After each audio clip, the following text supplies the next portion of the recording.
আল্লাহ যে নারীকে ভালোবাসেন তাকে চারটি কষ্ট দেন। আপনি কষ্টে আছেন তার মানে এই নয় যে আল্লাহ আপনাকে ভালোবাসেন না, আল্লাহ আপনাকে মহব্বত করেন না। আপনি কষ্টে আছেন, এটা হচ্ছে আল্লাহ আপনাকে ভালোবাসেন, এটা বোঝার অন্যতম একটি লক্ষণ। আপনি কষ্ট থাকলেই বুঝবেন যে আল্লাহ তাআলা হয়তো আপনার গুনাহ মাফ করাচ্ছেন, অথবা আল্লাহ পাক রব্বুল আলামিন আপনার মর্যাদা বৃদ্ধি করে দিচ্ছেন।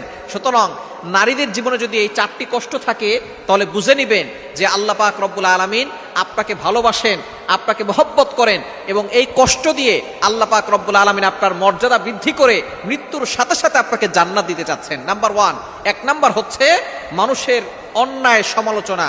আপনি কোনো কাজ করেন না কিন্তু মানুষ আপনাকে মিথ্যা অপবাদ দিচ্ছে, আপনাকে মানুষ গালিগালাজ করছে, মানুষ আপনাকে অপবাদ দিয়ে আপনাকে হেয় প্রতিপন্ন করছে, ক্রিটিসাইজ করছে। যদি এরকম দেখেন তাহলে মনে করবেন আল্লাহ আপনাকে ভালোবাসে। আল্লাহ পাক রব্বুল আলামিনের একজন বান্দি ছিলেন দুনিয়াতে, যার নাম হচ্ছে মারিয়াম আলাইহিস সালাম। হযরত ইমরান আলাইহিস সালামের কন্যা ছিলেন এবং হযরত ঈসা আলাইহিস সালামের মা ছিলেন। এতটা সম্মানী একজন ব্যক্তি, তাকে মানুষ অপবাদ দিয়েছিল, তাকে মানুষ খারাপ নারী বলে গালি দিয়েছিল। আপনি তো কষ্টে আছেন, আপনাকে তো কেউ খারাপ নারী বলে গালি দিচ্ছে না। একটু দেখেন মারিয়াম আলাইহিস সালামের দিকে ফোকাস করেন, মানুষ তাকে প্রস্টিটিউট নারী বলে গালি দিয়েছে, নাউজুবিল্লাহ। তার গোত্রের লোকেরা তাকে এই কথা বলে গালি দিয়েছে। আল্লাহ পাক রব্বুল আলামিন তাকে পরীক্ষা করেছিলেন, স্বামী ছাড়া সন্তান দিয়েছেন। জিবরাইল আলাইহিস সালামকে তার কাছে পাঠিয়েছিলেন। জিবরাইল আলাইহিস সালাম তার কাছে গিয়ে বলতেছেন, আপনাকে আল্লাহ তাআলা সন্তান দান করবেন, পুত্র সন্তান, এই সন্তান নবী হবেন। এবার মারিয়াম আলাইহিস সালাম বলতেছেন, আমার তো কোনো স্বামী নাই, স্বামী ছাড়া কখনো সন্তান হয় না। আল্লাহ পাক রব্বুল আলামিনের কথা জিবরাইল আলাইহিস সালাম বলতেছেন, আল্লাহ তাআলা চান একটা নিদর্শন দেখানোর জন্য। আদম আলাইহিস সালাম আর হাওয়া আলাইহিস সালামকে আল্লাহ তাআলা বাবা মা ছাড়াই তৈরি করেছেন। সুতরাং আল্লাহ পাক রব্বুল আলামিন স্বামী ছাড়াও যে বাচ্চা বানাতে পারেন, সন্তান দুনিয়াতে আনতে পারেন, এটাও আল্লাহ পাক রব্বুল আলামিন তিনি বোঝাতে চেয়েছেন। সুতরাং স্বামী ছাড়া আল্লাহ পাক রব্বুল আলামিন এমন ব্যবস্থা করবেন যে আপনার গর্ভে সন্তান চলে আসবে। মারিয়াম আলাইহিস সালাম বলতেছেন, যদি আল্লাহ তাআলা এমন করতে চান তাহলে আমি আল্লাহ তাআলার সেই ফয়সালায় আমি সন্তুষ্ট আছি। জিবরাইল আলাইহিস সালাম এবার তার জামার আস্তিনে একটা ফু দিয়েছেন আর তার গর্ভে বাচ্চা চলে এসেছে। এবার মানুষ যখন তাকে দেখেছে, দেখার পরে তার ব্যাপারে বিভিন্ন ধরনের মতবাদ, অনেক ধরনের অপবাদ দেওয়া শুরু করেছে।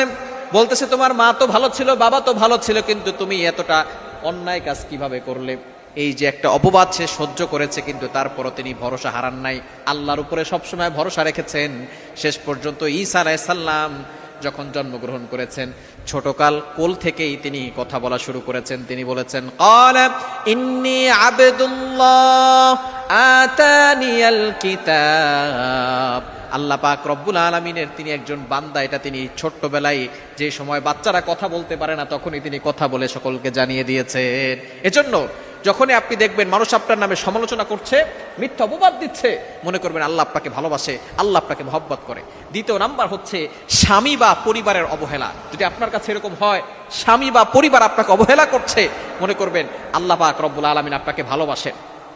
আসিয়া আলাইহিস সালাম, সে ফেরাউনের কাছে ছিল, ফেরাউন তাকে কষ্ট দিয়েছে, নির্যাতন করেছে, অবহেলা করেছে, ক্রিটিসাইজ করেছে, কিন্তু তারপরে তিনি ঈমান হারা হন নাই, আল্লাহর উপরে ভরসা রেখেছেন। সুতরাং আপনার স্বামী বা আপনার পরিবার থেকে যদি আপনি অবহেলিত হন, তাহলে মনে করবেন আল্লাহ আপনাকে ভালোবাসেন। 3 নাম্বার হচ্ছে, যদি আপনার শারীরিক অসুস্থতা থাকে, দুর্বলতা থাকে, তাহলে মনে করবেন আল্লাহ পাক রব্বুল আলামিন আপনাকে ভালোবাসেন। আল্লাহ পাক রব্বুল আলামিন অসুস্থতা দিয়ে, শরীর দুর্বলতা দিয়ে আল্লাহ তাআলা বান্দাকে পরীক্ষা করেন, বান্দিকে পরীক্ষা করেন। এবং 4 নাম্বার হচ্ছে, যদি আপনার রিজিকে সংকীর্ণ থাকে, আপনার রিজিক যদি কম থাকে, অর্থাৎ আপনার খাবার কম, অথবা